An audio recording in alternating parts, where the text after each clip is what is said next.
Mic checker, chicka chicka chicka. It's not some, baby. Yeah. A one time, baby.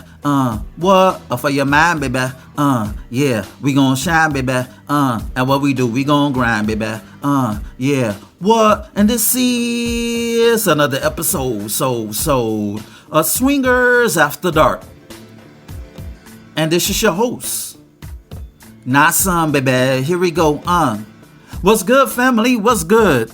You know, I want to talk about how to accomplish goals, and I'm going to use myself as an example.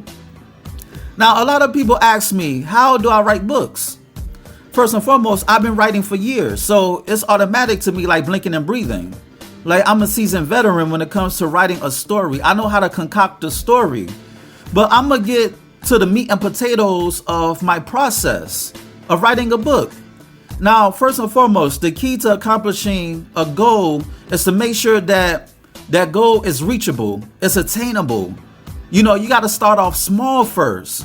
It's like hitting the gym. When you go to the gym and you never lifted weights before, you're not going to start off with a 50-pound dumbbell to do arm curls, barbell curls, bicep curls.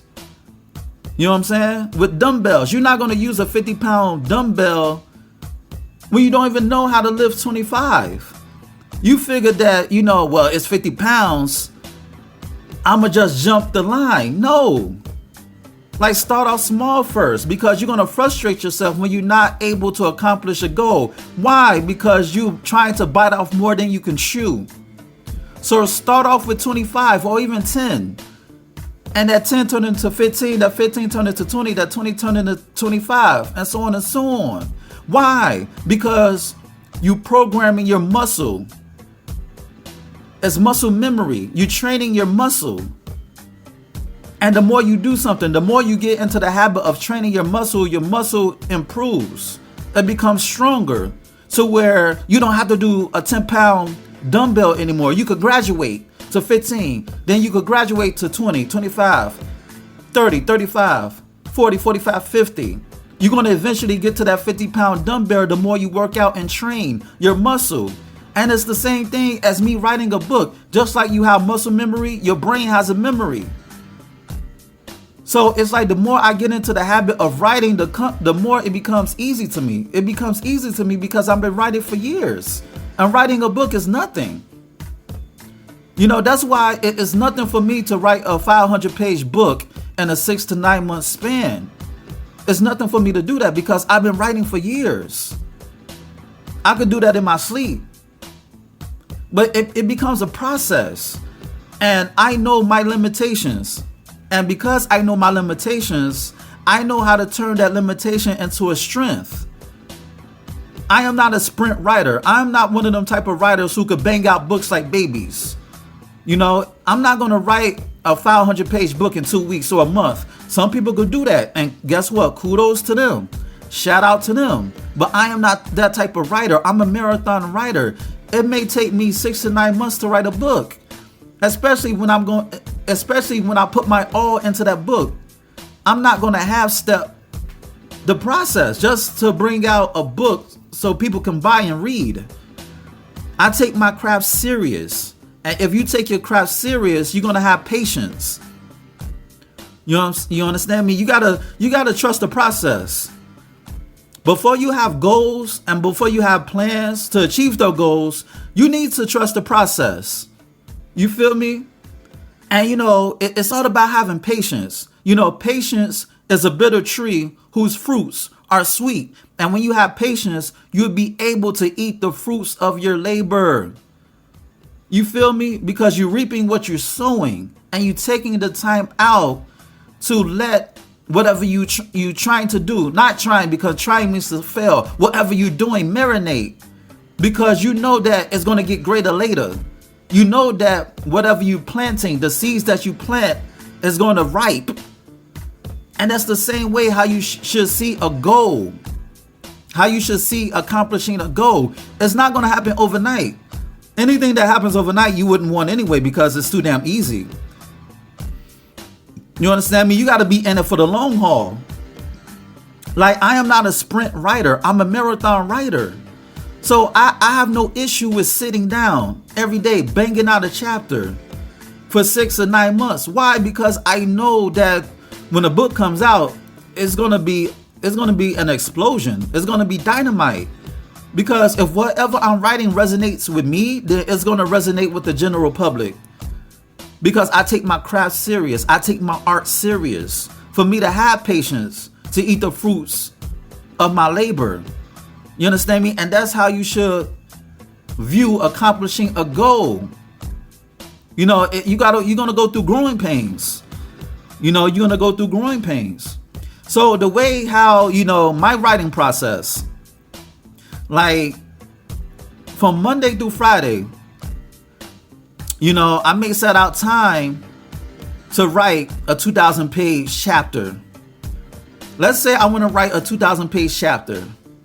Most of the chapters of a particular book I'm going to write, they're 2,000 pages.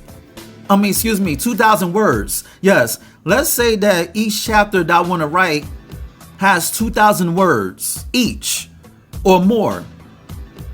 What I do is I set out a time from Monday through Friday to write a 2,000 word chapter. Why? Because I'm capable of writing 2,000 words in a chapter. I've done it before. I've done it plenty of times. I've written 3,000 word chapters before. So I know I'm more than capable of writing a 2,000 word chapter. So that goal is attainable. So what I do is I make plans to achieve those goals by setting out time from Monday to Friday. Some weeks I may bang out 5 chapters. Some weeks I may bang out 3 or 4. Some weeks I may bang out only 2. For the most part, I'm capable of banging out 5. And that all depends on my creative juices. And guess what? Even if I'm only able to, you know, write 3 or 2 chapters, 2,000 words each, or even 3,000 words each. Even if I only write 2 or 3 chapters a week, I'm still not discouraged. Why? Because I'm still working on achieving my goals. You feel me? Like, don't be like an ostrich. Like when the ostrich senses danger, it lays down in the sand to avoid danger. When you're striving to accomplish goals, don't have the ostrich syndrome. You should challenge yourself to get better. Okay, you did not accomplish your goal week 1. Boo-hoo. You live to see another week. And that's how I do. That's how I program myself to accomplish goals when I write a book. So when I'm finished with writing a book, I feel accomplished. It's the results. Now, writing a book is the easy part because now I got to market and promote the book to convince people to write it. But you know, when I write a book, I have an end game, and that's important. When you striving to accomplish goals, you need an end game to reach. What is your end game? You know, what is the goal that you want to achieve that you envision? What do you have in mind? Like, a goal should have a purpose. How would that goal serve a purpose in your life to better yourself and your surroundings and even your loved ones? You got to ask yourself that question too, because you could accomplish a goal of doing nothing. Like a goal could hurt you and help you. Like, some people goal is to wake up every day, go to the grocery store, to the corner store, you know, get some beer, hang out with their buddies, shoot the breeze, and not do anything. They just want to lay, you know, they just want to do nothing. Some people accomplish goals of nothingness, of doing absolutely nothing. And that's their end game, you know? But when you're a progressive person, when you're the type of person, you know, you see you deserve better. You know without a shadow of a doubt that you deserve better. You deserve the finer things in life. You deserve caviar, filet mignon. You deserve the finer things, the finer linen, crushed linens. You deserve the silks because you know you're better than the scraps. You deserve whatever life has to offer. When you prosper, when you know that, you need to set out a plan to achieve those goals that will help you to get where you want to go in life. And that's what I do when I write books. So to recap this episode, like I make a plan to write 5 chapters a week, Monday through Friday. 2,000 words each chapter or more, or even a little bit less. Because there's no guarantee that the chapter is going to be 2,000 words after I edit the chapter and go over the chapter and trim the fat. But my goal, what I have in mind, at least I want the chapter to be 2,000 pages, for better or worse. That's the goal that I have. And how I plan to achieve those goals, I may do like a character sketch, and I may map out how I want the story to flow, because mind you, chapter 1 has to flow with the rest of the 4 chapters. So I have to put that in mind. So the way how I plan to achieve the goal of completing 5 chapters a week is that I set out time. I plan to set out time to write chapters. And then I may take breaks, because once again, I am not a sprint writer. I'm in it for the long haul. I'm a marathon writer. So I may take 15, 30-minute breaks or even an hour break, then get back to it. That's how I plan to achieve my goals. You feel me? And you may say, well, 2,000 words, that's nothing, It's nothing. Like, what are you talking about? Like 5 chapters a week? What's that? I know people who could write, a whole book in a week or 2. But it's not about, I'm not competing against somebody. I set out a goal that I want to accomplish. It's for my own. What's the word I'm looking for? It's for my own, accomplishments, my own achievements. It's for my own, benefit that would benefit other people who may read the book. Because if I bang out, if I write a book in 2 weeks, it's not going to come out right. It's just going to be a lot of mumbo jumbo, because I'm trying to compete with somebody else. But if I just do me and stay in my lane, then gratitude, yes, it's for my own gratitude. It's for my own instant gratification. It's making me feel good. I feel good because I know that I'm able to achieve a goal regardless of what others may do. What others do is not any of my business. You feel me? My business is my business. I can only do me. I can only focus on me. You feel me? It's for my own mental wellness that I'm able to achieve a goal, and then I build up on that goal. It's something to build on. And by the 6th or 9th month of writing a book, I wrote 500 pages, 500 plus pages out of 2,000 chapters, 2,000 word chapters. You feel me? So I may write 69 chapters that have 2,000 words each, more or a little bit less, a little bit more, a little bit less. But when I'm done, that's like 138,000 words, close to 140,000. And that's 500 pages, depending on the size of the font and the size of the book and how I format the book. So it's like, people may say, well, I know people who could write a book in 2 weeks. Oh, okay. Like, you want to give them a cookie? So you have to keep your eyes on the prize, and the prize is you. The prize is accomplishing your goal the way you want to accomplish them, not how other people accomplish them. As long as you win the race. You feel me? Like, some people may take the scenic route. Some people may take the quickest route. Some people may take the route that's bumpy.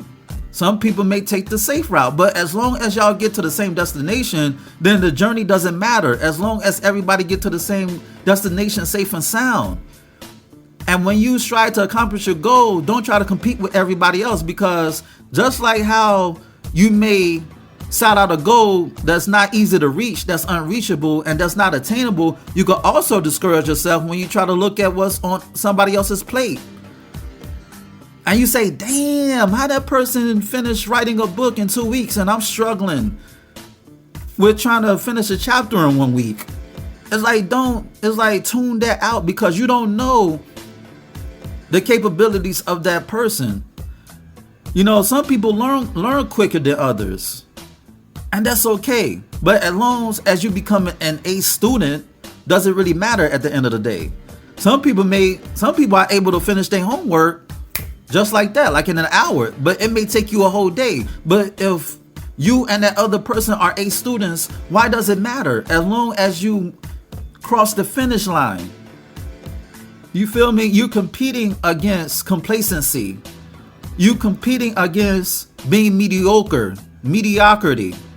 You competing against being average. You competing against being ordinary. You're not ordinary, you're extraordinary, because you put the word extra in front of ordinary because you're extra. You go the extra lengths, the extra distance, because you have the drive and the ambition to be where you want to go in life and to become the person that you envision that you want to become. And that's what all that matters. So to accomplish goals, you need a plan, and you need to stay with that plan for better or worse. And you may, steer off track every now and then, but that should not deter you. And what other people are doing should not deter you as well, because at the end of the day, it's about what makes you feel good, and it's about your own gratification, self-gratification that will resonate within, and then if it resonates from within, it will resonate outwardly, because people will feel your energy. And on that note, this has been another episode of Swingers After Dark, and this is your host, Nasun, baby. Check out my website at www.nasunblaze.com. That's www.nahsunblaze.com. And check out my ebook, You, Me, Us, Them. The Swinger Manifesto is on Nook, Kindle, iBooks, Google Play. Go get it. Shoot me an email at swingpodcast@gmail.com. That's swingpodcast@gmail.com. And hit me up with any questions or concerns that you may have. Rate, share, subscribe, and comment on this podcast. Dig. And on that note, until next time, peace.